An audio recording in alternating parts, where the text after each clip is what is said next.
頼んだぜ。俺のゴーレムタイガー。挑戦者の目からは注目のカズマくんは青レーンだ。みんなスタンバイしているな。出遅れるなよ。みんな位置につけ。レベディ少し出遅れたか。みんなのカスタマイズが光っている。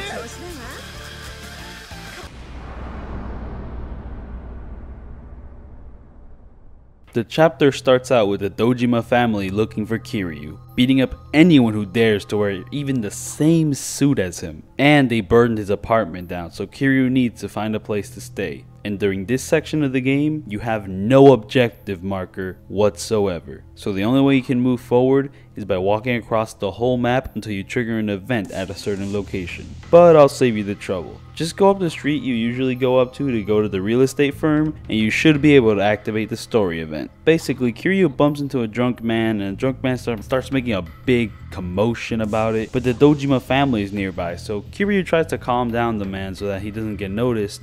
And it does succeed, but the drunk man slashes out at him, cutting across his face. So Kiryu goes to sit down at a bench to just tend to his wound. But I will say that if Kiryu doesn't want to be noticed, I don't know, some advice would be maybe don't wear the white suit. Maybe don't wear the iconic white suit which you beat up Kuze with. Maybe that'll help. So while Kiryu is sitting at the bench, Reina actually comes by and offers to help him, but Kiryu, well, after his conversation with Nishiki, Kiryu just wants to cut ties with anyone that knows him so that no one gets harmed. But Reina isn't taking any of that crap, and she will help Kiryu or be damned. So despite Kiryu's ideals, he finally gives in, and now your next objective is to go to Serena. But keep in mind that once you enter this bar, there's no turning back. So if there's anything else you want to do beforehand, I suggest you do now. So once you're prepared, Kiryu heads to Serena and thanks Reina for her hospitality, and she gets right away to healing his head cut. Reina reveals that Nishiki actually managed to get back without his car, but he did look rather upset. And it's here where Reina and Kiryu have a short chat about how Kiryu cut ties with Nishiki, where Kiryu just flat out didn't want to hurt his blood brother, couldn't live with causing him more harm. But before they can continue this conversation even more, they get interrupted by Dojima goons that had this place stalked out the whole time. So Kiryu gets right away to beating the crap out of them.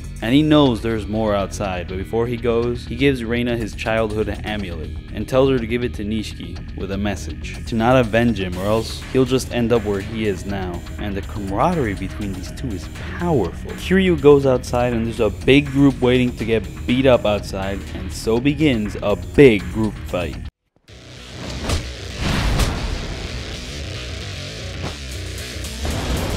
And once you beat them up, you go out into Main Street and you're surrounded. Nishiki and Kashiwagi are on the sidelines watching. The three lieutenants are all there watching you. Awano's trying to save face after his failure from last time, and Kuze wants a rematch. This time he has some gauntlets as his weapon, so it's fight time.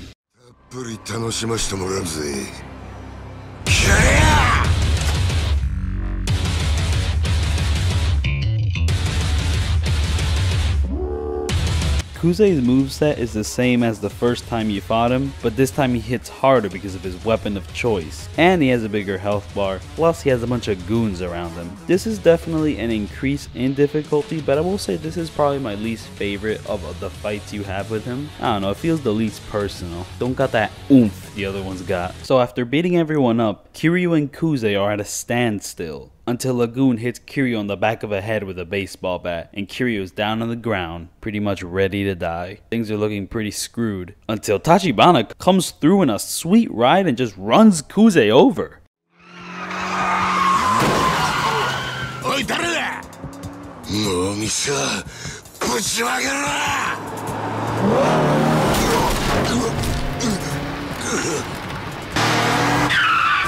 So Kiryu actually manages to escape with Tachibana while Awano has failed to stop them yet again. And in the midst of all this chaos, Shibusawa's looking rather serious about it. Tachibana parks his car in a parking lot and informs us that Dojima was putting a lot of pressure, so he wasn't really able to help out as soon as he could, and that's the reason why he had to drive up to Kiryu and rescue him, despite not being the best driver, despite doing all those crazy things he did.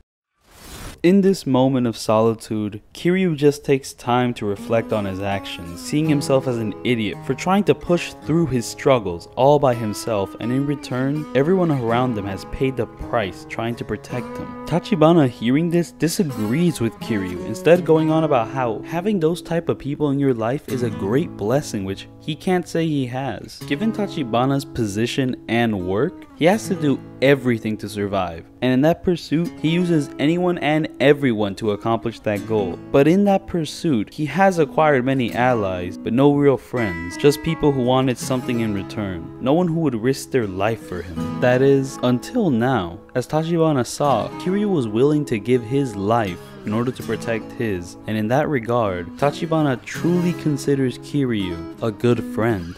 As friendly as these two are now, they can't stay here forever, and Tachibana has contacted Oda to come pick them up. But once Oda gets here, the boss starts struggling in immense pain, and then the chapter ends. Oi, Tachibana! 社長、しっかりしてください。社長! This is the shortest chapter in this game, so if you're just rushing it, you're gonna get through it really quickly. But it is also probably the most action-packed outside of the beat-em-up levels, because there's a lot of good, meaty combat encounters. And I have to say, man, I really love Tachibana's development here. He went from such a mysterious and robotic character to a rather human and sympathetic person. Well, on to the next chapter. The chapter begins with the gang in a hospital room, with Oda filling Kiryu in on that Tachibana's kidneys are kind of destroyed beyond repair, so when put under extreme stress, the boss is going to feel extreme pain. Extreme. Whatever plans they had to defeat the Dojima family will have to wait until Tachibana wakes up. And while we're here, Oda tells us where we are. This area is Little Asia. Now, this was an area originally introduced in Yakuza 4. And they've actually found a pretty neat way to bring it back into this game. Basically, the reason Tachibana and Oda have access to this area of the map is because they're not Japanese, they're ex-Chinese mafia. This area is kind of a slum for Chinese immigrants or aliens, so that they can stay safe from people trying to kick them out of the country. They're safe in this area. And the Tojo clan doesn't have any reach in this area, so the Dojima family can't go after them here. One of the residents of this area asked for Oda and Kiryu to go talk with an important individual in the community who helps with immigration, Elder Chen, whose group at some point stood on equal ground with the Tojo clan, but Dojima and Kazuma destroyed that balance. Once we leave, we get a shot of Tachibana's arm, and there's a bat tattoo. Oh no, that can't be good. The reason Elder Chen summoned both of them is that, well, Kiryu's got to go. I mean, Kiryu isn't Chinese, he's Japanese, and also used to be part of the group that brought them down. So having his presence around here is a liability which he isn't willing to take. And despite Oda's best efforts, Elder Chen isn't convinced, so Kiryu has to find a new place to stay. Tachibana actually wakes up and recommends that Kiryu go to West Park for the night, so Kiryu has a place to stay while Tachibana prepares something for tomorrow, aka himself. So, it's time to sleep with the homeless. West Park was an area from the first game where homeless people would kind of gather around, except in Yakuza 0, you don't have to enter a bathroom to get through it, and it doesn't look nearly as old and destroyed as it did in the first game. It looks kind of nice. Also, this area of the map has quite a few unique gambling games, which, well, might as well go over now. I don't really have much to say because I don't really know much about any of these games. I don't know, like, I gave them a shot, but I don't know, I'm just kind of confused. It's kind of a bewildering experience. But if you want to give them a shot, I mean, they don't take long. Well, okay, some of them actually do take quite long. But yeah, there's that. Being homeless isn't really a great way to live, but having connections definitely helps. And Kiryu helping out those homeless dudes in chapter 2 definitely comes into play here, because he actually meets up with one of them in this chapter, and now he has a home to stay in. Well, somewhat of a home. So that's nice. Kiryu now has a place to sleep in, but while sleeping, he hears some commotion outside, and it's some punks beating up on some homeless people just because they're mean.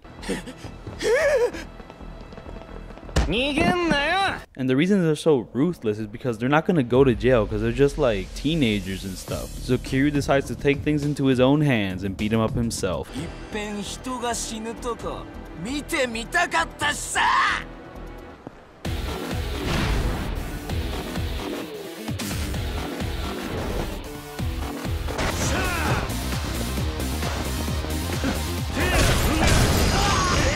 So after schooling the preschoolers, Kiryu hands them over to the homeless person for a little apology. なあ、これ君だろ。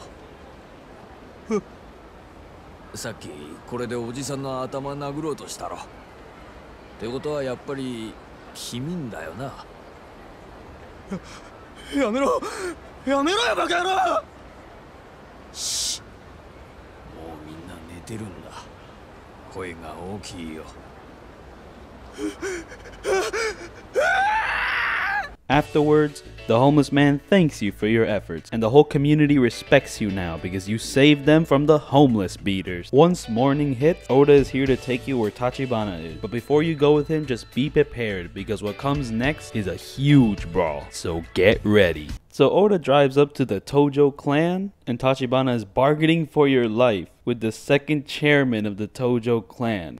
東日本における極道社会の最高権力者。お前が桐生か。なるほど。その目つき、風間の若い頃を思い出すな。In order to save Kiryu from Dojima, yeah, a little bit of a risky plan, you know, bargaining with your enemy. What Tachibana is asking for is to tell the second chairman of the Tojo clan, or I think it was acting chairman, yeah, to tell Dojima to stop going after Kiryu, to which the chairman doesn't agree to the deal immediately. But then Tachibana starts talking about Dojima, and basically, if Dojima keeps doing what he's doing right now, he could possibly become even stronger and more influential than the chairman of the Tojo clan. And just as likely, he might become the chairman of the Tojo clan. And that might have some nasty implications, because Dojima is a big poopy head. Tachibana also gives the chairman 500 million yen if he accepts the deal, and then another 500 million yen if he actually sticks to it. Tachibana really respects Kiryu as a person and a friend, and will pay anything for you. Plus, he does need your help to get the empty lot. So after all this, the chairman finally succumbs to Tachibana's offer and tells a messenger to tell Dojima to back away from Kiryu. But it does surprise him just how much money Tachibana is willing to put on Kiryu, and it makes him think back to Kazuma, a man who was simply the best at what he did, and he wonders if he would pay the same price, and well, he would. But will Kiryu be able to match that? Well, he'll just have to wait and see. And then Kiryu and Tachibana plus Oda, the whole gang, go outside the door, and then there's a huge group of Yakuza ready to beat them up.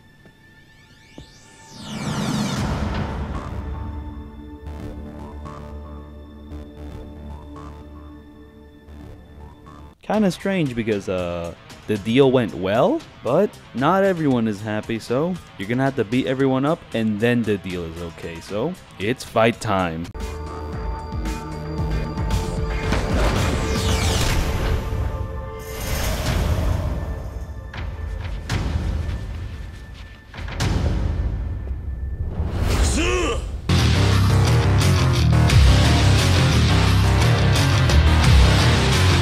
The level starts out with a huge crowd of punks. Beast mode is the most reasonable thing to use here, but if you're feeling funny, use rush mode. So after that, you go through a string of smaller scale fights. You can do some straight bro heat action with your homies.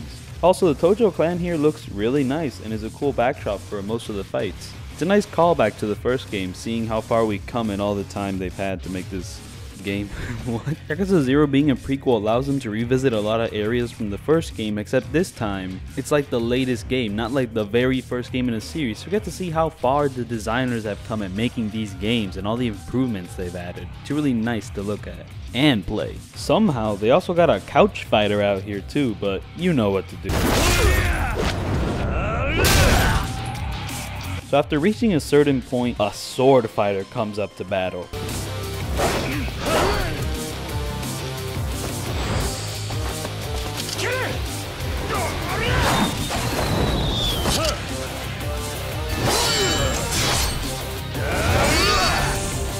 And you're given a sword, but all that helps with his blocking. So yeah, this mini boss's moveset can actually be quite challenging because you're not playing Ishin. So watch yourself with this one. He's dangerous. So once you beat him up, you'll reach the exit of the Tojo clan, but this time there's a huge crowd on par with the one you beat up at the start of the level. This area is a bit bigger so you can push through, but once you beat a certain number of them, the sword fighter is back.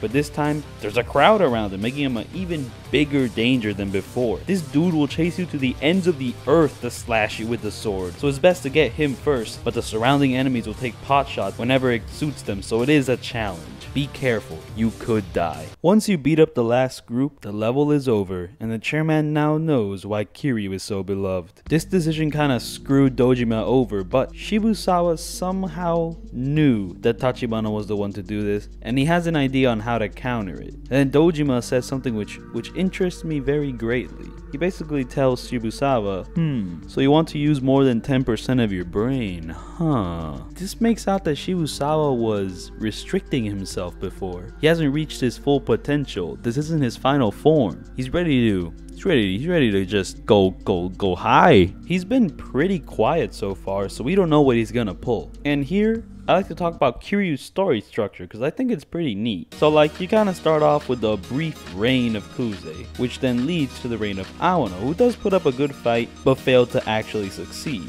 And now it's time to see what Shibusawa can bring to the table. Once Kiryu and the gang escape Tojo clan headquarters, Tachibana decides to take a break at the docks, just taking a moment to rest because he did just beat up an entire group of Yakuza with busted kidneys. So as it turns out, Tachibana knows that the owner of the lot is in Sotenbori, but doesn't want to go yet because he has a suspicion that Shibusawa also knows this, and that the Omi Alliance is somewhat knowledgeable about it. Kiryu, however, is tired of waiting around and just wants to head on over there anyways. Oda is also in agreement, and Tachibana's fine with that. So they return to Kamurocho, and they tell Kiryu to finish up anything he needs to finish before heading to Sotenbori. So yeah, make sure to finish up whatever you want to do in Kamurocho before heading off. They'll be waiting for you in Little Asia, and once you get there, Tachibana is in contact with an organization that has the owner of the empty lot, which turns out to be Makimura Makoto? Makoto Makimura? Oh no, and the chapter ends. Now we have somewhat of a reason as to why Makoto's so hunted down. I mean, she's the owner of the lot. How does she not know this? Well, the next chapter is going to involve Majima, so on Kiryu's side, we're gonna have to wait a bit to figure it out, but time to get back to Majima.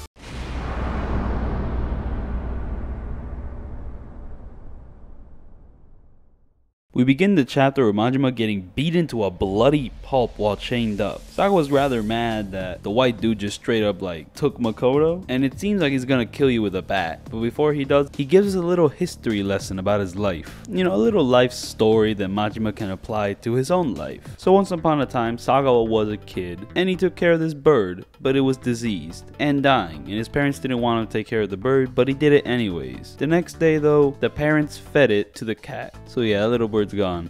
You really can't disobey your parents. But then little kid Sagawa straight up just kills the cat. So the moral of the story is, I'm not gonna kill you, Majima, get Makoto now. So despite completely disobeying your boss, y'all are now on good terms once again, or as good as the terms were last time. It's here where Majima asks Sagawa what exactly Makoto's worth, and he's just kind of like, I don't know. Basically, Sagawa doesn't actually know what Makoto is. He just knows that Shimano asked him to tell Majima to go kill her. And that's it. Nothing after that. Majima's goal now is to hit up Nishitani's underlings and get info on the white suit man because they might be connected. And you're off. You hit up the KIJIN's clan's family office and you come across some dudes, so you beat them up.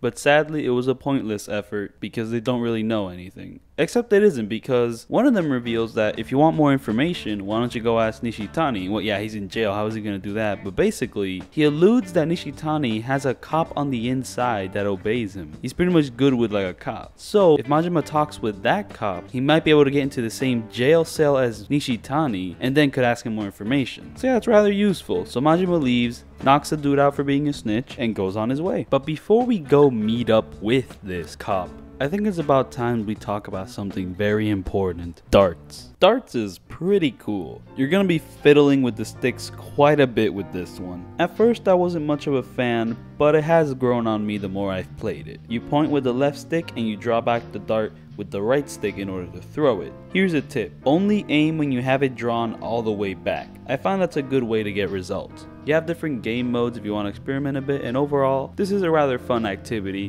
which if you're drinking, I recommend you do. Now let's get back to the story. So you meet up with the cop and he's quite the old man, but he won't accept any of your money. But he is willing to go drinking with you in order to hear you out. So while drinking, the old man drops some backstory on Nishitani. Basically, he's been super messed up since young. He's shoplifted as a baby, broke into cars in middle school, stabbed someone to death as a freshman. Typical freshman behavior. So while Majima and this dude are drinking on a boat, the boat stops and decides to just straight up go down.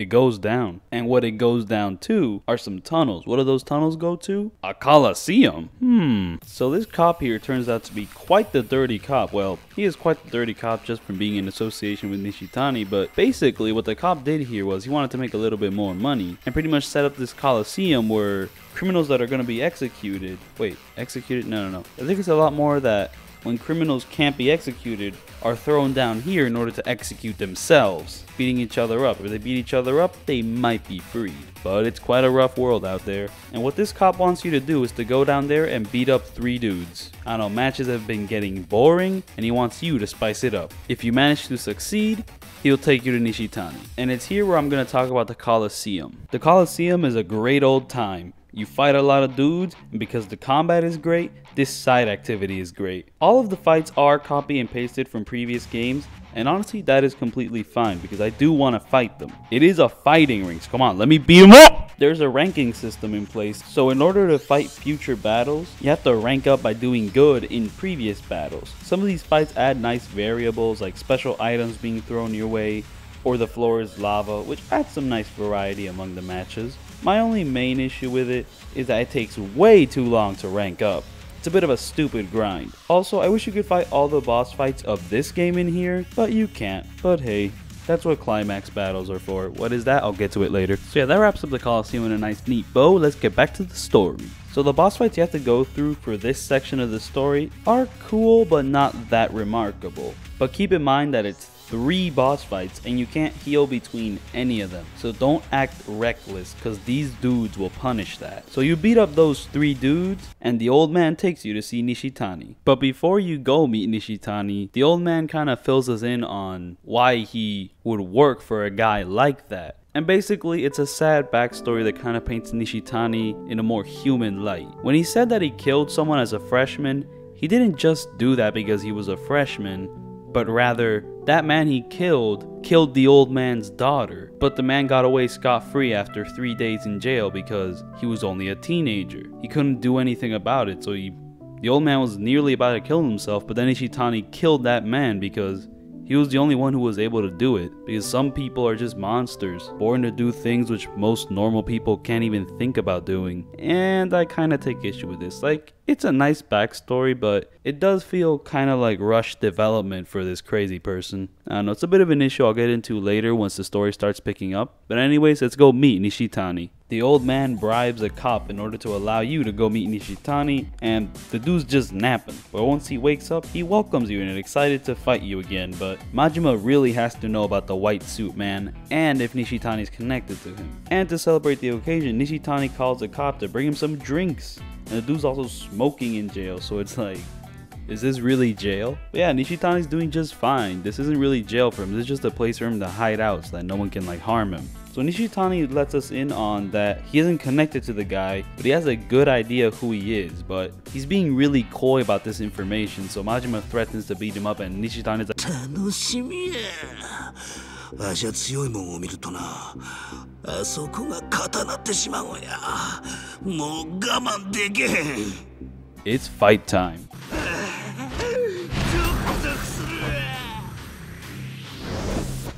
This fight is the same as the last one we had with Nishitani, but he has a longer health bar and the area is a bit smaller.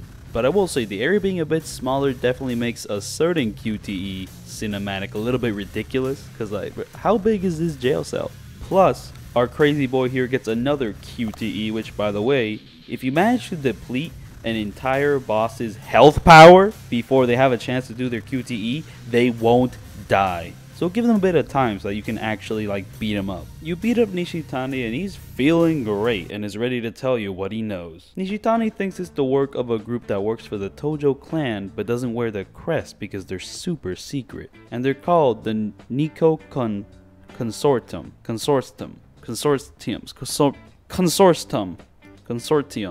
Consortium, yeah. The man in white is probably a dude named MASARU SERA. So yeah, this kind of shocks Majima a bit because Shimano and this group are going after the girl, but Nishitani here was hired by an individual named Shibusawa. So there's a lot of organizations at play here wanting one thing, and Makoto and Majima are stuck in the middle of it all. So now we're starting to get a little bit more of the bigger picture here. Nishitani gives you the location of the girl and even tries to make you join his clan, but Majima refuses. So Nishitani instead offers to fight with him so they can get the girl back, beat up Sagawa, and just screw the world. It's their world now. And they're ready to head out, but the old cop shows up, shot in the back by the cop he bribed. Ocha? Nigea! Nishitani! なんやねんな。お茶。お前。 Turns out someone bribed that cop more to kill the old cop and Nishitani. The cop shoots Nishitani and things are not looking too good. But Nishitani decides to take one last stand.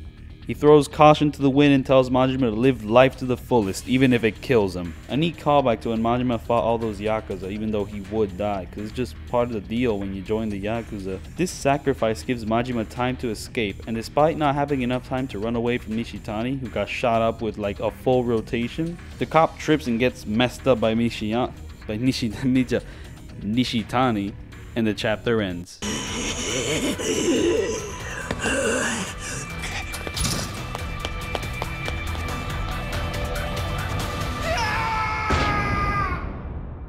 Man, what a great chapter. My only real issue is that, man, Majima's plot armor is like super thick. I mean, yeah, he is alive in the future games, so you can't really kill him in this one. But man, dude, after that mess up, shouldn't he be like grinded meat now? But oh well, they do need him to get Makoto, so it's an alright excuse. A lot of fun encounters in this one. And this chapter also introduces the Coliseum, which is great, and has a cool boss fight. Even though it is the same as last time, I still like it. On to the next chapter.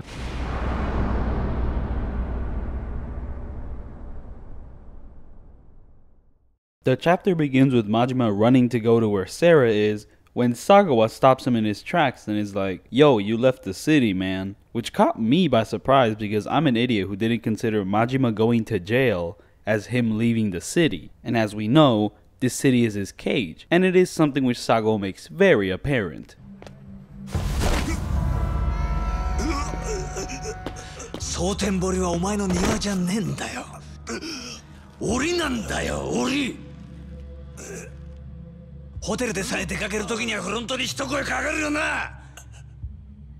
檻ん中のお前が何黙って出てんだよ。なあ。Majima still finds a way to weasel out of the punishment, so Sagawa stops choking him out, which makes me gotta wonder, just how strong is Sagawa? Like, is he actually strong, or is Majima just putting up with it because he can't fight back? Majima informs Sagawa of where Sera is, and Sagawa's like, yeah, I know that place, and so he can take you. So once you're ready, talk to Sagawa, and you'll go to that area. But keep in mind that once you do this, you'll be going through the whole level. The chapter is gonna end, and you're gonna be playing as Kiryu again. So if there is anything else you need to do as Majima, do it now, because you're not gonna get another chance to do so for quite a while. Majima tells Sagawa that he's ready, and we're off. Sagawa's driving off to this place, and once we get there, we see a couple places trying to sell good time. This place reminds me a lot like Purgatory in the previous games, or in the timeline sense, the future games, but it's a shame you don't actually get to explore this area. It's just here to give a location to a beat 'em up level. Would have been really rad if this could have been made into a smaller hub world location like Shinseikoi was in Yakuza 2, but here it's just a little bit of a missed opportunity, but nothing too big. The location where Sera is at is this inn of sorts, and once Majima and Sagawa enter the area, they decide to split up. Sagawa's got a gun, so he should be good, but it doesn't take long for Majima to come across some goons which tell him to leave, but no one's leaving, so it's level time. 手加減は無用だ。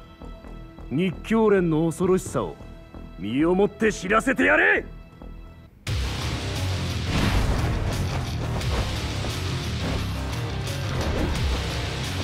This level is great. We got an interesting location, some cool set pieces, and some challenging combat encounters. Like, they throw some really tough enemy types at you here. One of the best levels in this game. Tusk is still a great combat track, though I will say I think it fit best during Kiryu's first combat level, but it's still pretty banging here. The first two parts of the level revolve around group combat, where you fight 4 or 5 guys, only for 4 or 5 more guys to pop out of nowhere when you're done, only to reach a room with some buff painted dudes.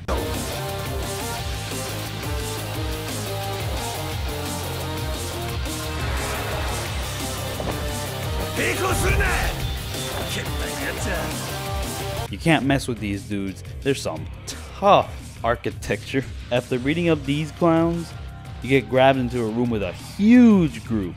Not as condensed as Kiryu's huge group, but there are a lot of guys here, so be careful. There's some projectile throwing dudes, and that, sometimes you might not even see it, so you need to be really careful there. While making your way through the level, we get a QTE that calls back or forward to Sajima's escape from prison, a brotherly QTE. Next up is a room with some flippy walls for enemies to come in to get their butts banged. And after that, we have a mini boss who I've gotta say is just a complete terrible person. Dude just throws some nasty projectiles and has really good defense.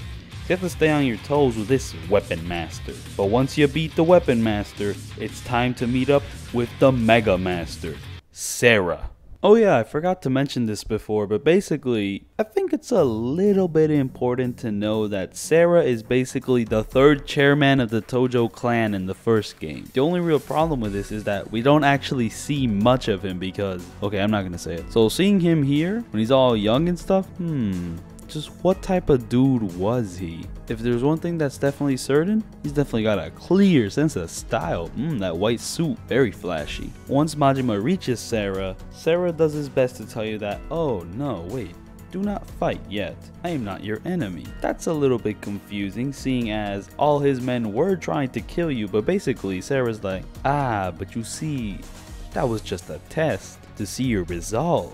Okay, Sera asks Majima why he's trying so hard to help the girl, and he just gets straight to the point. He asks, "Are you in love?" To which Majima replies, "You don't know me." But Sera now gives Majima an ultimatum. Defeat him, and he'll tell him where the girl is. So, despite not being your enemy, it is fight time. あんたのやり方に従うんは尺やが、俺も手っ取り早いんは言葉より拳や。ええやろ。やったるわ。お前の覚悟を見せてもらおう。 Sera has a slow and tricky fighting style. His combos may not seem like much, but what makes Sera one of the harder bosses in this game is his counter kick. If you attack him head on, he will kick you, which will then leave you stunned, which gives him a chance to combo your ass to hell. He can counter kick things you didn't even know can be countered. The area you fight in is super rad with lamps and the river which you can't throw him in. Sera also probably has the coolest heat aura out of all the bosses in this game. His punches got flash and power, and his QTE heat transition is tight with a funny Majima.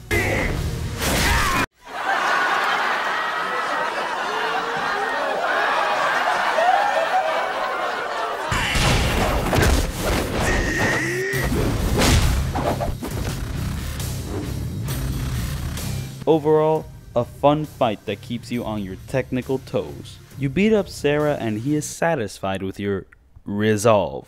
So he tells you that some real estate agents have her in Kamurocho. And Majima wants to haul butt to protect her because some real estate nerds possibly couldn't protect her. But Sera assures Majima that they are unorthodox and that they're reliable, and that Majima should stay in Sotenbori to make sure Sagawa doesn't reach Kamurocho where the girl is. Sera gives Majima a gun to shoot him if he doesn't trust him because he has the business card of the real estate agents in his pocket. Majima lowers the gun, putting his trust in Sera, but Sagawa shoots Sera in the back. Sara takes out Kiryu's business card and tells Majima that they're headed off to Kamurocho to kill Makoto, and the chapter ends there. こうなれよ。地獄の果てまでもあの女を追いかけて殺すぞ。俺とお前でな。 This is the shortest chapter for Majima, but it does have one of his best levels and boss fights, so I don't mind. Other than that, on to the next chapter, where we pick up where Kiryu left off.